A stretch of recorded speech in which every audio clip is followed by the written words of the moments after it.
Assalamualaikum warahmatullahi wabarakatuh. Buah manis, buah pepaya.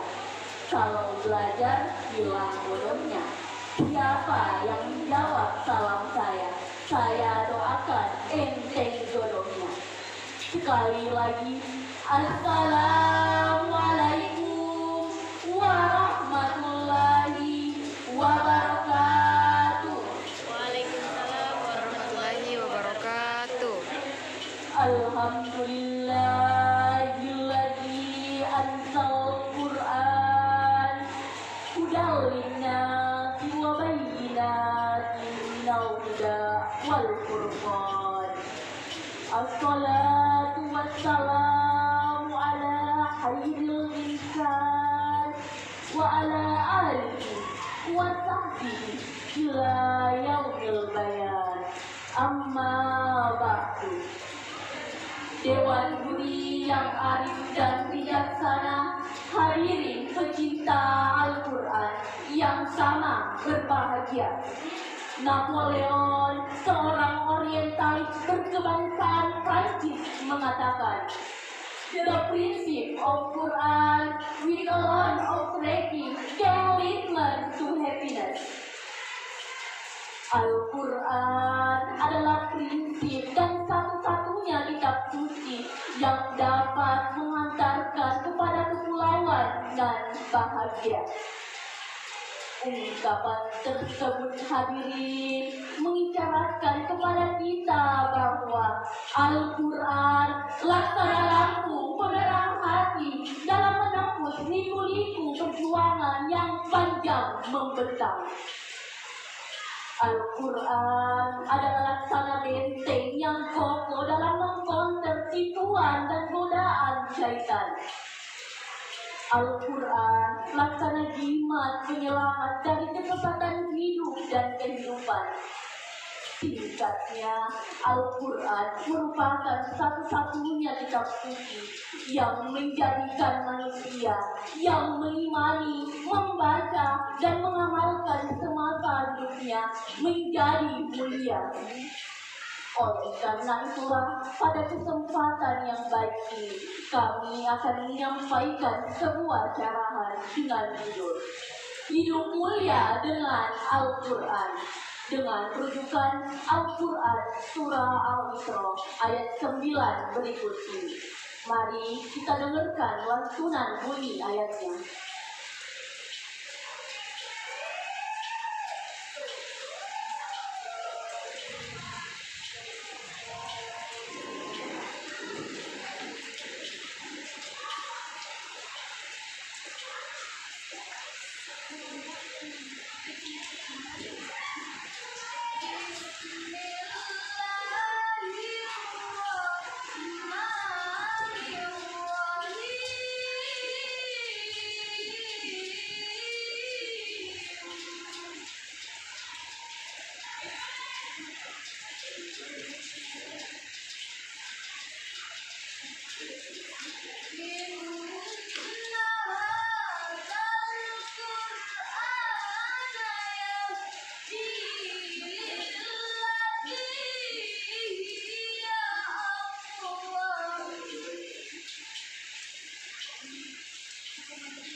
kebajikan, bahwa mereka akan mendapat pahala yang besar.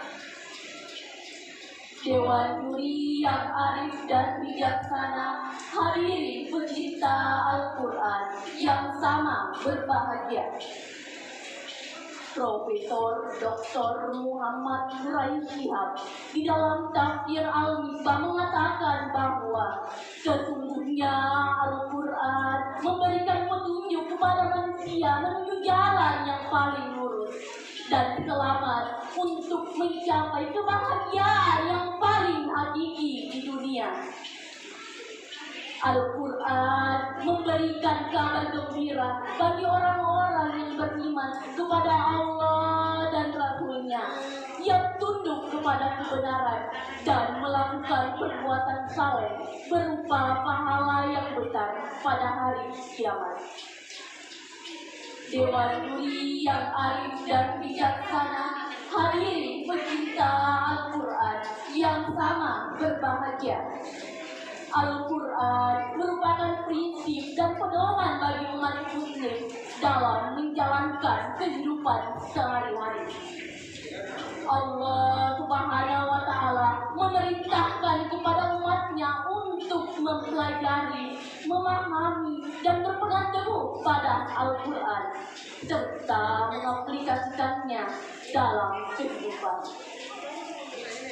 Selain sebagai pedoman, Al-Quran juga merupakan obat hati dan rahmat bagi orang yang beriman.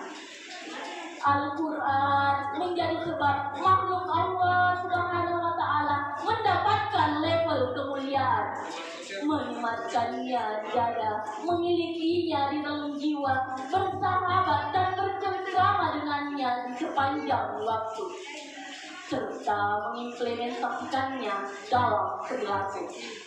Maka niscaya puncak kemuliaan akan berhasil kita daki. Dewan juri yang arif dan bijaksana, hadirin pecinta Al-Quran yang sama berbahagia. Setidaknya ada 3 cara yang bisa kita lakukan agar bisa lebih dekat dengan Al-Quran dan mulia bersamanya. Yang pertama, membaca Al-Quran mendatangkan banyak kebaikan.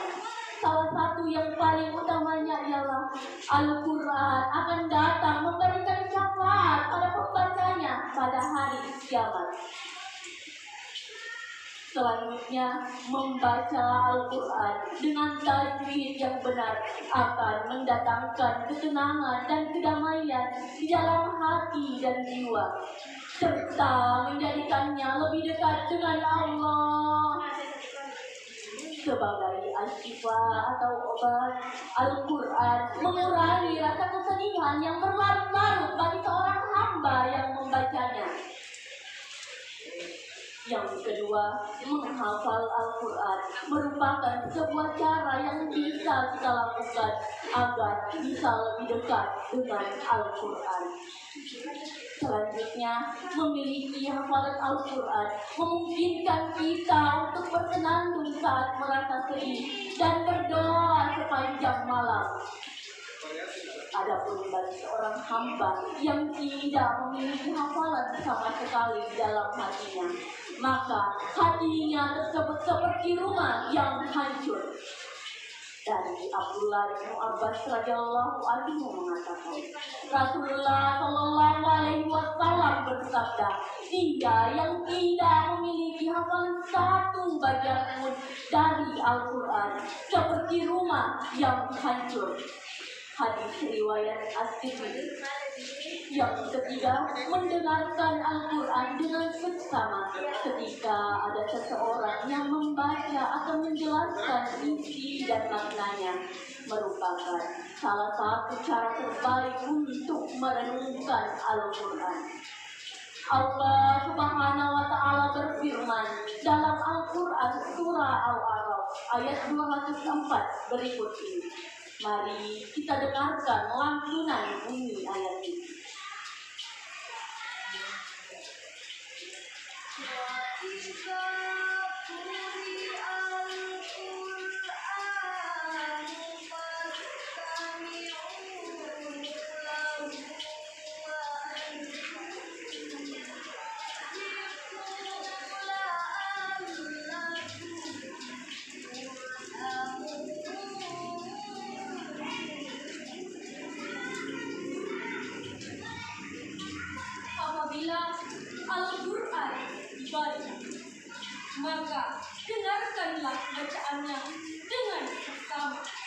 Jangan berbicara atau menyibukkan diri dengan hal lain agar kalian mendapat rahmatnya.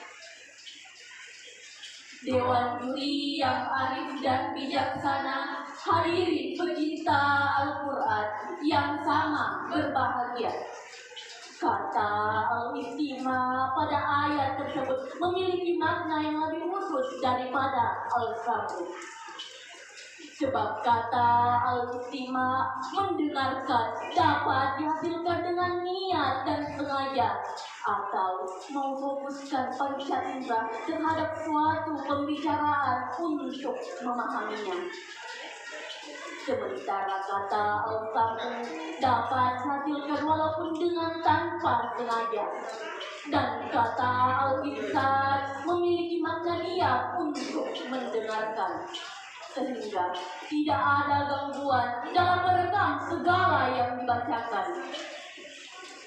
Lebih kompleks, Al-Sa'di di dalam tafsirnya, Tafsir Al-Karim, memberikan pengertian Al-Ihtima dengan memfokuskan pendengaran atau menghadirkan dalam hati dan bertadabbur atas apa yang didengar.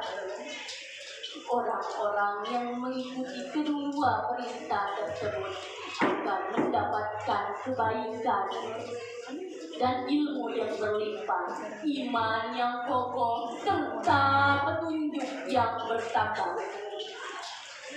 Dewan juri yang arif dan bijaksana, hadirin pecinta Al-Quran yang sama berbahagia. Sebagai kesimpulan dari syarahan kami, semoga ketiga cara di atas dapat kita realisasikan dalam kehidupan sehari-hari, sehingga kita bisa lebih dekat dengan Al-Quran dan mendapatkan berbagai keutamaannya. Semoga juga dengan kedekatan kita bersama Al-Quran mendatangkan kesehatan, keberkahan, dan kemuliaan di sisinya. Amin ya Rabbal Alamin. Sebelum kami menutup syarahan kami, izinkan kami menyampaikan sebuah pantun. Tongkat keramat sudah berkarat, diberi hadiah seorang teman. Ingin selamat dunia akhirat, jadikan Al-Quran sebagai pedoman. Demikianlah syarahan yang sempat kami sampaikan. Mohon maaf atas kesalahan dan kekurangan. Saya akhiri dengan ucapan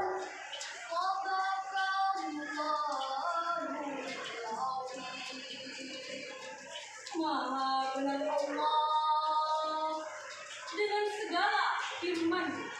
Wabillahi taufiq wal hidayah wal inayah. Assalamualaikum warahmatullahi wabarakatuh.